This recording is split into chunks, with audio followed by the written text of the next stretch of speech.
Le programme se poursuit, cette fois-ci avec une autre articulation. La rubrique phare, c'est le grand format du Festival national des arts et de la culture. On va s'intéresser sur le plan du cinéma, comment le 7e art s'est comporté lors du FENAC. Vous aurez toutes les informations, toutes les activités. C'est dans cet élément magnéto que je vous propose de regarder. Au cœur du FENAC, au Musée national, nous sommes au village du festival. Ici, une bonne frange des arts et de la culture sont représentés. Une ambiance bantou où foisonne le meilleur des rythmes camerounais. Au Musée national, tout y était pour vendre la destination Cameroun. En termes de culture, alors, l'exposition avait droit de citer.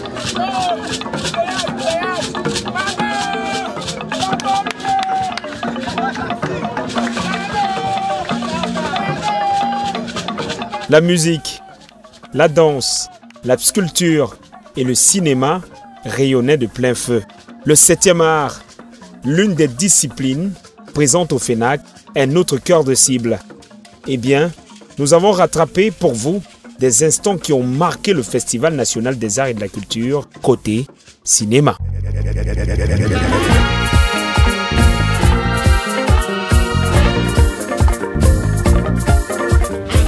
Yaoundé, la ville a vibré au gré des projections du FENAC. Pendant près de 7 jours, soit du 7 au 13 novembre, le grand public de la capitale politique était alors immergé dans l'univers du 7e art. Le côté cinéma au FENAC, c'est en début d'événement des distinctions honorifiques, un ensemble de personnalités, au rang desquelles on a retrouvé des cinéastes, notamment Gérard Essomba, distingué au grade d'officier, au grade de chevalier, et Koumou Yolande Samba, Joséphine Dagnou, Bassek Emile, plus connu sous le nom de Bassek Bakobio, Jean-Pierre Bekolo, Alphonse Béni, Dikonge Pipa, Daniel Kamwa, Arthur Sibita de Regretter Mémoire, et Victor Vinoué. Pour clôturer cette distinction, on a au grade de chevalier Agbor Gilbert Ebot et Otia Vitalis Sou. À cet effet, on a eu dans le cadre du cinéma près de 12 distinctions au FENAC. Ailleurs cette fois-ci, sur le terrain de l'action, du move, le FENAC sur le plan du cinéma s'est déployé sur plusieurs sites. Une délocalisation qui avait pour but ultime ramener auprès du grand public les œuvres cinématographiques camerounaises. C'est ainsi que la salle Citabella offrait son espace aux cinéphiles et cinéastes pour des séances de projection. Les lieux publics, notamment l'école Sainte-Hélène, Don Bosco de Mimboman, Omnisport et l'esplanade du Musée national n'étaient pas en reste. Alors, place au film. Mais c'est bien à ce niveau que certains observateurs se sont offusqués de la programmation et des espaces choisis qui ont malheureusement péché au niveau de l'absence des cinéphiles. On ne peut pas programmer des films. On se plaint tous les jours que les Camerounais ne vont pas en salle. On se plaint tous les jours que les Camerounais ne connaissent pas leurs films, ne connaissent pas leurs acteurs, ne connaissent pas leurs réalisateurs. Et on programme des films dans les sous-quartiers. Ok? Quand je dis dans les sous-quartiers, je prends par exemple un film comme Nightfall, qui a gagné 18 prix à travers le monde. On s'en va le projeter à Biémassi Stade où nous étions 10, parce que je suis allé pour voir ce film.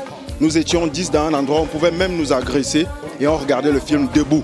Ici, Yves Tinda, responsable au MINAC, revient sur la volonté qu'a eu le ministère à opter pour des projections outdoor. Le ministère s'est donné cette année pour le cinéma, notamment les projections outdoor. C'était d'amener le cinéma auprès du public au quartier. C'était d'amener le FENAC hors du site du village du festival, c'est-à-dire le musée national. Donc c'est pour cette raison qu'on a mis tous les moyens nécessaires pour aller vers le public, partager avec le public le cinéma. Pas simplement ceux qui viennent au niveau du musée national, parce qu'aussi en retour, il y a une certaine programmation au niveau des différents arts, c'est-à-dire les spectacles, soit théâtraux ou bien les spectacles musicaux, qui sont aussi programmés chaque jour au village du festival. La programmation pour certains cinéastes ne mettait qu'en relief l'ancienne génération. Peu d'espace pour les jeunes. Mais pour le ministère des Arts et de la Culture, il était question de rendre hommage à ces personnalités qui ont bâti le 7e art chez nous. Le leitmotiv du FENAC, des projections cinématographiques, les projections cinématographiques au FENAC cette année a été de rendre hommage aux anciens. La cinéaste Marie-Noël Niba, très enthousiaste du déroulé de l'événement, revient sur son long métrage intitulé « Claire ou l'enfant de l'amour » qui a été projeté au parking du stade Omnisport. Claire ou l'enfant de l'amour, c'est une comédie dramatique. Une comédie dramatique qui rend hommage au quartier Ngwa-Ekele parce que j'ai voulu raconter une histoire qui se vit là-bas et rendre hommage à ce quartier qui s'est constitué autour de la grande université mythique. Mais tout en étant, j'ai raconté une histoire de société qui raconte dans l'histoire d'une jeune fille de 18 ans qui a son baccalauréat, qui décide d'aller à la mythique université de Ngwa-Ekele et elle est amoureuse du mythique le tailleur du campus, qui est l'idole de toutes les jeunes filles de Ngwa-Ekele. Mais ce qu'elle ne sait pas, c'est que son père l'a déjà donné en monnaie d'échange à un riche homme d'affaires qui veut un enfant à tout prix. Changement de décor. Place aux ateliers, aux masterclass. In terms of technicians and material, guess what? Like the workshops. Ici, on échange, on partage sur des thématiques liées au cinéma. Il y a beaucoup de sujets assez porteurs. Aujourd'hui, par exemple, il y a eu la discussion sur l'industrialisation des métiers créatifs et la sauvegarde du patrimoine culturel. Donc ça fait que quand on est dans ce type de débat avec des professeurs Boyomo, des Kanakwine, qui est producteur à Boya, Madame Collet, ambassadeur de l'Union européenne, on a le temps de faire le tour de la situation et de trouver des astuces, de proposer des astuces qui pourront permettre par la suite de mieux mettre en place cette industrialisation que nous voulons avoir. Et ça, c'est fort éloquent, c'est fort présent et ça nous permettra de mieux travailler. C'était des moments de réflexion où l'on a abordé des sujets relatifs à l'industrialisation de notre cher cinéma, mais aussi de l'offre de la qualité de nos œuvres cinématographiques. Présents, professionnels, cinéphiles et même des élèves. Ces derniers ont donné leur avis. Je partais souvent dans les cinémas, mais il n'y a pas les bons films que les Camerounais tournent. C'est toujours ce qui m'énerve dans les films, seulement les films d'amour. Il faut qu'un film nous éduque en tant que nous les enfants. J'ai regardé 5 films camerounais.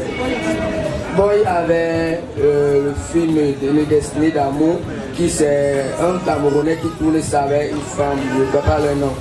Il y a un film, on peut prendre par exemple le film dehors du pays, dehors de la ville du Cameroun. Oui, devant l'époque, quand il y a les Nigériens. Mais ce qui me fait, quand vous avez parlé, il faut que les réalisateurs, les producteurs s'appliquent à leur travail, comment il faut réaliser les films, comment il faut produire. Parce que les films qui peuvent nous éduquer, il y a certains enfants qui connaissent à faire les culs de l'amour. Non, on ne peut pas faire ça avec le Cameroun. Évoquer les problèmes de son. Ne généralisez pas les problèmes. Il y a des films qui ont des problèmes de son. Il y a des films qui n'ont aucun problème de son. Par ailleurs, on a relevé le désintérêt des jeunes pour notre cinéma local. À mon avis, si les jeunes ne vont pas dans les salles de cinéma, en fait, les gens ne vont pas parce qu'on n'a pas une culture du cinéma. Premièrement, dans nos séries télévisées, ce qu'on regarde tous les jours, dans nos chaînes camerounaises, ce ne sont pas des films camerounais qui sont mis en avant. Aux heures de pointe, les films de 20h, ce sont les séries latines. Ce sont les séries des pays d'Amérique et d'Asie. Des moments d'intenses échanges. Pour certains acteurs du cinéma, on aurait gagné en rajoutant des ateliers démonstratifs pour le public qui auraient permis de toucher du doigt le cinéma. Ce qu'on doit ajouter, c'est d'ajouter certains massacres qui sont trop pratiques. Parce qu'on parle, c'est important, c'est bien. Mais tu sais que le cinéma, c'est la pratique. Il faut que le ministère fasse en disposition des équipements, du son, caméra, lumière et tout ça. Pour que si on vient aujourd'hui, on parle du caméra, il faut qu'on voit les gens tous. On veut les ateliers pratiques et tout ça. C'était au total 5 pavillons consacrés au cinéma. Des pavillons occupés par des maisons de production. Le CFI, la Cameroun Film Industry, les écrans noirs. Retour aux projections des activités où les cinéastes se sont sentis offusqués. Premier temps fort, l'ouverture du FENAC, alors que tous les arts sont représentés le cinéma fait son absent. Même à l'ouverture, au lancement du FENAC, même un court métrage, il y a de très bons. Il y a un jeune groupe qui s'appelle Inception, qui a fait de très bonnes réalisations, qui a gagné le prix aux écrans noirs. Même lui n'a pas pu être projeté devant le ministre, alors que nous étions à l'ouverture d'un festival national des arts et de la culture.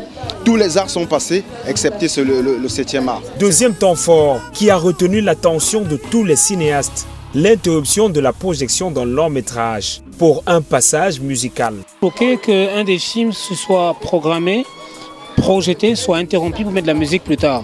Ça nous a choqué au cinéaste, je tiens à le noter.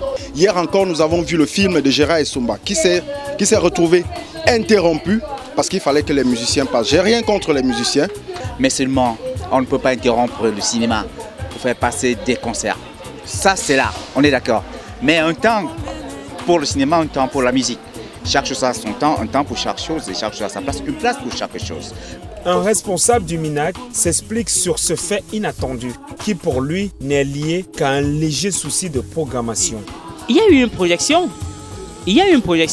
C'est vers la fin, puisqu'il faut respecter le timing des programmations et la programmation des musicales. Il y a eu un petit problème au niveau de la concordance et au niveau de la programmation qui a fait en sorte que le film n'aille pas jusqu'au bout. Ce n'est pas dit que ça a été absolument interrompu par la musique, mais il fallait respecter un certain programme qui avait été fait, ce qui a fait en sorte que la transition soit faite directement vers le spectacle, les autres spectacles. Un état de choses qui laisse croire que le cinéma occupe une place non moins importante dans la chaîne culturelle. Par rapport à la place qui est accordée aux cinéastes au Cameroun, je pense que nous sommes relégués en dernière position, j'ai envie de dire. Dans ce sillage de notes lourdes, le FENAC a porté le deuil en veille de clôture. Ce 12 novembre 2016, le cinéma camerounais perdait l'un de ses dignes fils, Arthur Sibita, décédé de mort subite. Lui qui, quelques minutes, participait aux échanges. Un drame qui a laissé un froid glacial sur le village. Une note triste avec laquelle on referme ce grand format, rendant un vibrant hommage à Arthur Sibita, réalisateur émérite. Ni